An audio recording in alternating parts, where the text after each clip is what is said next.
सहारा और पल्स जैसी चिटफंड कंपनियों की जानकारी पाने के लिए सब्सक्राइब करें हमारे चैनल को और साथ के साथ हमारी बेल आइकन का बटन दबाएं ताकि हमारे द्वारा बनाई गई हर एक चिटफंड और सोसाइटियों से जुड़ी हर एक ताज़ा अपडेट पहुंचे सबसे पहले आपके पास। तो चलिए दोस्तों, चलते हैं न्यूज़ की ओर कि आज की ताज़ा खबर क्या है।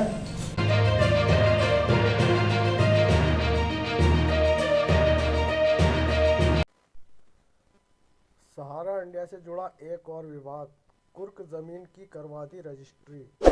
जी हाँ दोस्तों, जैसे कि आप जानते हैं कि इधर सहारा रिफंड पोर्टल के माध्यम से निवेशकों को उलझाया और फंसाया जा रहा है, वक्त को आगे बढ़ाया जा रहा है और इधर सहारा प्रबंधन अपनी सभी प्रॉपर्टी को बेचने पर लगा है। उसी से जुड़ी आज हमारे पास ये अपडेट है। अपडेट ग्वालियर की है जो पत्रिका के माध्यम से हमारे पास आई है। तो दोस्तों, आपसे अनुरोध है कि चैनल पर बने रहें ताकि आपको पता चल सके कि 5 मार्च 2025 की अभी की जो हमारे पास ग्वालियर की ताज़ा अपडेट है वो अपडेट क्या है। तो चलिए दोस्तों, बिना विलंब करे शुरू करते हैं। सहारा लैंड स्कैम, सहारा इंडिया की ज़मीन से जुड़ा एक और विवाद सामने आया है। ग्वालियर ज़िले में सहारा की ठिठोली, ओड़पुरा और महाराजापुरा में कुर्क संपत्ति बिक गई।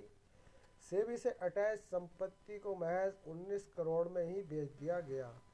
कुर्क ज़मीनों की रजिस्ट्री पर कलेक्टर की रोक थी, फिर भी पंजीयक विभाग ने 20 और 21 फरवरी 2025 को 83 बीघा ज़मीन की 3 रजिस्ट्री कर दी। रजिस्ट्री से पहले सीनियर अफसरों का मत भी नहीं लिया।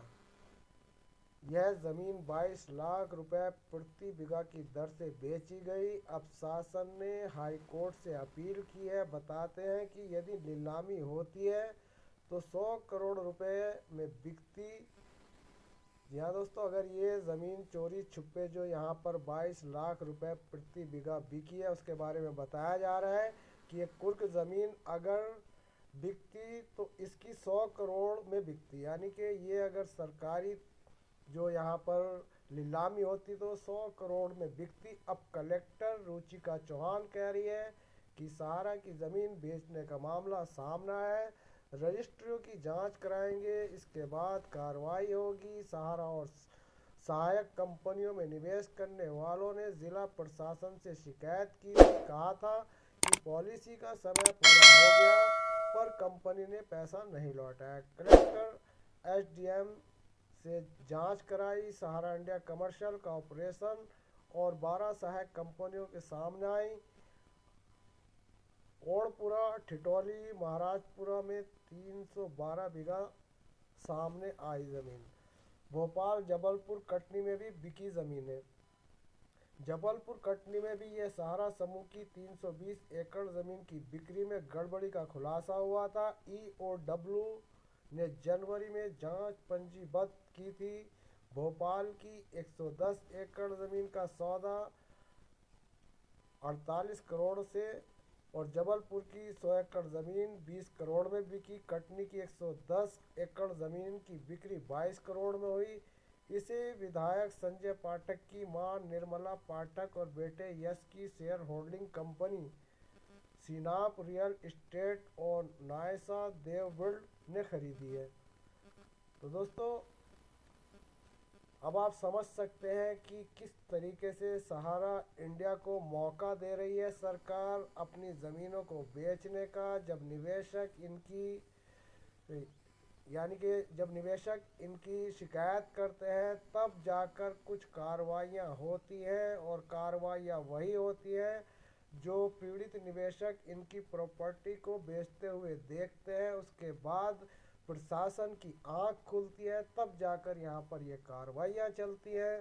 तो दोस्तों, अगर यही हालात रहे तो निवेशकों का 80,000 करोड़ रुपया मिलना बहुत मुश्किल है। और जिस तरीके की ये प्रक्रिया चल रही है, ये प्रक्रिया ऑनलाइन पोर्टल, एक हवाई पोर्टल बनाकर निवेशकों के सामने पेश किया है ताकि निवेशक इसी में उलझा रहे और नीचे से सारी ज़मीन सहारा इंडिया बेच दे। तो दोस्तों, ऐसी न्यूज़ पाने के लिए आपसे अनुरोध है चैनल को सब्सक्राइब करें, वीडियो को दोस्तों में शेयर करें ताकि सभी निवेशकों तक सरकार, सेबी, सुप्रीम कोर्ट की धुरी पर जो निवेशकों का मेहनत का पैसा घूम रहा है, जो दसियों साल से निवेशकों को नहीं मिला। अब दोस्तों यहाँ पर जो हमारे पास अपडेट आ रही है, उस अपडेट के माध्यम से ऐसा लगता है कि सरकार और सहारा में मिली भगती चल रही है। यही कारण है जो निवेशकों को ऑफिस लाइन से पैसा नहीं दिया जा रहा। तो दोस्तों मिलता है फिर किसी नई अपडेट के साथ, तब तक के लिए आचार्य युवराज खान को दे इजाज़त। धन्यवाद। जय हिंद, जय भारत, साइनारा दोस्तों।